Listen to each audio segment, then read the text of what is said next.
Besides a budding romance evident to all on the Cash Show, June Carter would also be responsible for co-writing the song that began another run of hits for 31-year-old Johnny Cash.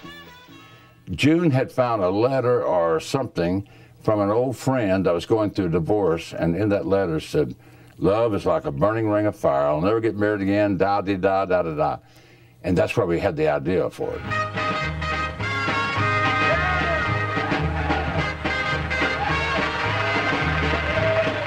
Love is a burning thing. Johnny was on the road, and he said, "Well, I'll tell you what, y'all ain't gonna believe this, but I had a dream last night. I dreamt I heard Ring of Fire with Mexican trumpets, and I was singing it." And June and I looked at each other and said, "Mexican trumpets." And he called me, and I got to talk to him. He said he wanted me to come to Nashville and have him produce this thing. He had this thing, he wanted to have these two trumpets on it and all that. Okay, fine. Well, it put me in kind of an awkward position because I had to go in there and sort of take over, and here's Don Law supposed to be the producer. Well, I did it. You know, I probably, I don't think I really alienated him, but I was taking a chance of doing that. But Johnny Cash asked me to do something, I'd do it. So I went in there and sort of took over. I made him change the mics on the drum just to you know, get started. And then he had these two horn players there, and they didn't know what he wanted to do. He had a dream. He heard these horns playing on that song. It was a dream. So he's got two trumpets, and they don't know what to do. And I said, "Well, go da da da da da da da da." He'd write that down. Da da da da da da da da. You know, and we did it.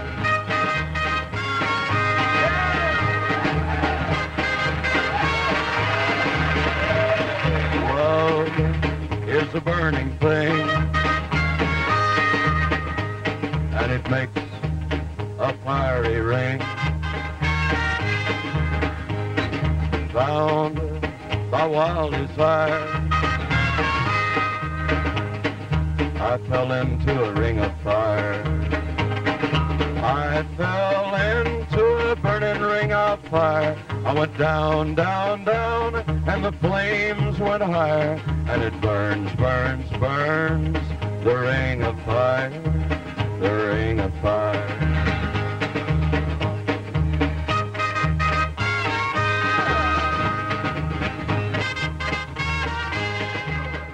By the beginning of the 60s, Johnny Cash was an unquestioned superstar.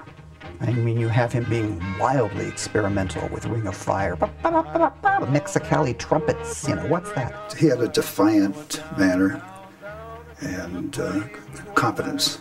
He exuded confidence. You'd never know it because off stage he would seem to be an aw shucks sort of a guy. And when he came down that narrow hallway leading out to that stage, there was a roar. You had to be there, and you had to be right in the middle of it. It was just extraordinary. He had that effect. He's a big old boy too, you know. I mean, and he had a thing about him. He had a magnetism that drew people to him. Elvis Presley and Johnny Cash were the most two charismatic people I've ever seen on stage. I've never seen anybody come close. And you can't remember who was on before or who was on after he gets through. It doesn't make any difference.